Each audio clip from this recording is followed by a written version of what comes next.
Ngayon, susubukan naman natin kasi hybrid to, inverter natin, hybrid on grid. At saka dito nakalagay yung current transformer. Bago itong outlet, maglagay tayo dito ng load. Titignan natin kung mag-supply ba yung inverter pabalik dito. Pabalik dito sa outlet. Kahit hindi siya nakakonect sa load side ng inverter. Yan o, sa grid side siya. Titignan natin. Kasi yung setting ng inverter natin, yan, 0 export to city. Yan, naka 0 export to city tayo. Ibig sabihin, yung export natin, galing dito sa grid, pwede tayo magpasa ng kuryente, pabalik dito. Pero hanggang dito lang, dito sa city. 0 export to city. Ito, city to current transformer. Ibig sabihin, hanggang dito lang. So, meron tayong connection dito. Yan, papunta dito. Subukan natin. Maglagay tayo ng mataas na load dito. Tapos titignan natin sa inverter. Dito, sa grid side. So, meron tayong electric kettle. 1,850 watts. So, subukan natin. Dito tayo muna mag-connect sa inverter outlet. Yan. Yan. Connect na. On natin. Yun. Inverter outlet. Titignan natin. Yun. Meron tayong 1,900 watts home load. Tapos nagdi-discharge yung battery natin. 1 kilowatt. Saka nagpo-produce tayo ng 680 watts. Yan. 1.91 kilowatt. Yan. Dito yan sa home load. Dito tayo nag-connect sa inverter. Yan. So, lipat natin. Subukan natin dito sa grid. Kung ganun pa rin. Kung magsusupply yung inverter natin. Kahit dito sa grid nakakonect. Lipat natin. Off. Lipat natin dito sa grid. Yan. Ito. Nakakonect yan sa grid. Yan. Yan. Subukan natin. On natin. Yun. On natin. Naka-on na. Ganun pa rin. Ibig sabihin, yung flow ngayon, pabalik na dito sa grid. Kasi hybrid siya. Dito. Dito tayo. Yan o. Yung 7.3 tayo. Yan. Pero, in case na i-off ko itong sa grid, subukan natin i-off ko ano mangyari. So, yun. Nag-off yung grid natin. Kasi dito siya nakakonect. Nag-off yung grid. Yung voltage current protection device. Tsaka itong plug nag-off rin. So, wala. In case na mag-blackout, lahat ng non-essential load na nakakonect dito sa grid, bali, mag-off rin siya. Kasi hybrid. So, yan, naka-off grid tayo sa inverter. Yung home load natin, 0. Yan. Sa bali, nagcha-charge na lang tayo sa battery. Tapos ito, naka-off. Naka-off rin siya, nag-shutdown. Pero pag ilipat natin dito yan, off ko muna. Lipat natin dito sa inverter. Yan. Nag-on ulit siya. Yan. Yung electric kettle natin nag-on. Yan. Tapos yung inverter natin nagsusupply ng 1,860 watts. Yan. Battery saka panel lang nagsusupply ngayon dito.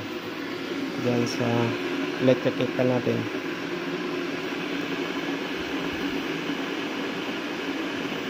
Subukan natin ilipat.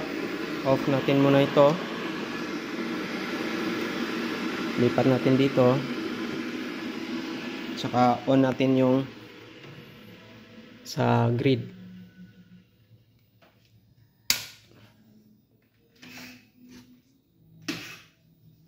Yan. Yan. Hintayin natin yung timer.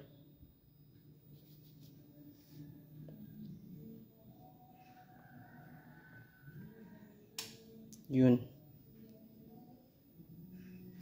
Pero hintayin ulit natin yung timer dito sa inverter. Halos 60 seconds bago mag normal. Naka off grid pa rin siya. So ayan na. Naka on na sa grid. On ulit natin. Yan. Yun. Na on na. On na. Yan. Meron na tayong home load 1,930 watts. Yan. Kumukulo na. So off ulit natin. Naka-off na. Yan, naka-off na. Home load. Bali ito, non-essential load, naka-connect dito sa grid side. Tapos ito naman, yung load outlet, mga para sa essential load na yan. Kasi applicable to, kasi meron lang tayong 100 AH battery. So ang magagamit lang natin dito, equivalent to sa 5 kilowatt. So ang magagamit natin 80% lang. So 4 kilowatt lang. Kung meron tayong nakakonect na tatlong air condition dito sa load side, saglit lang maubos agad. Kaya yung ginagawa, dito siya nakakonect sa grid side in case na blackout. Yung masusuplayan lang na power ng inverter saka battery na to, ng battery saka inverter, itong load side, importante lang. Yan.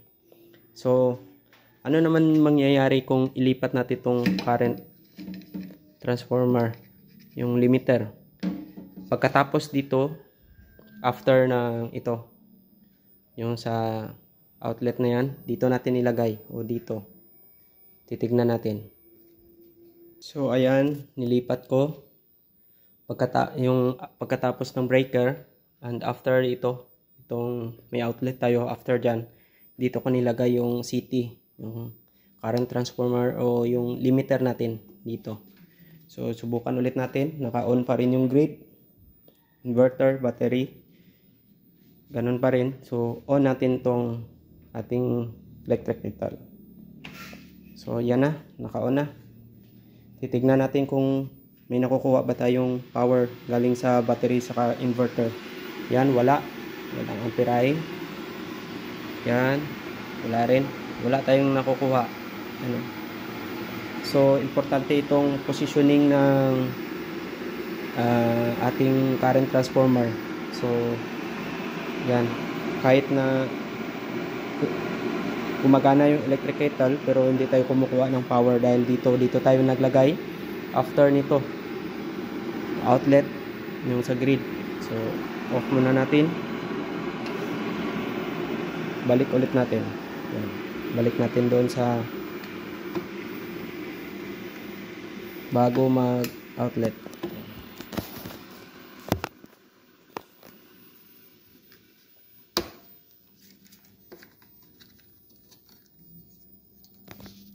Yan. Lipat natin dito sa line side. Yan, line side dito.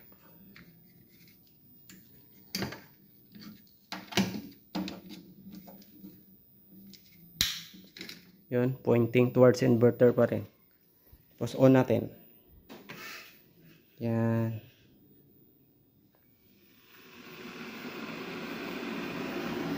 So, papansin nyo meron nagsusupply yung inverter saka battery ng galing rin sa panel, nagsishare sila at may nakukuha konti sa grid. Yan, papansin nyo, yan na, nagsusupply na siya dito.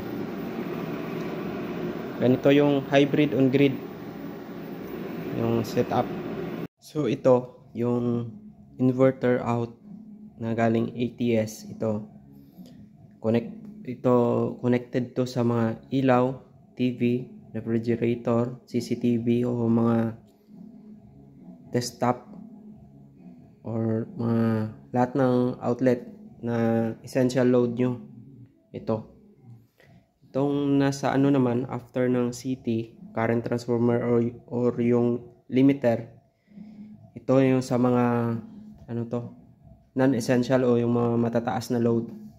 Applicable to kasi meron na tayong 100 AH o 5 kilowatt which is 4 kilowatt lang yung usable. So, kung example meron kayong mga aircon at meron lang 100 Ah, hindi niya kaya hanggang umaga. So, dito yan nakakonect sa ano. Just in case na example, tanghali tapos malakas yung production at blackout, hindi nyo magamit yung aircon. So, sayang naman, pwede kayo maglagay ng ATS dito. Na in case blackout, yung ATS magpo-provide ng power papuntang non-essential load nyo. Ito. Bali, dalawang ATS yung gagamitin. Bali, ganun pa rin. Yung main power nyo na sa grid. Yan. Papunta dito. Tapos yung backup power nyo, ang magiging backup power nyo galing na sa inverter. Tapos yung load side nyo, yan, papunta na dito yan. Para just in case na tanghali naman, tapos blackout, sayang yung production, puno na yung battery, sobra-sobra, blackout, gusto nyo gumamit ng aircon, bali dual ATS na lang gagamitin. Para pwede nyo siyang magamit just in case blackout. Magamit nyo pa rin yung mga non-essential load, yung mga aircon, yung mga matataas na load. Yan. Bali, dual ETS. Okay. Yan.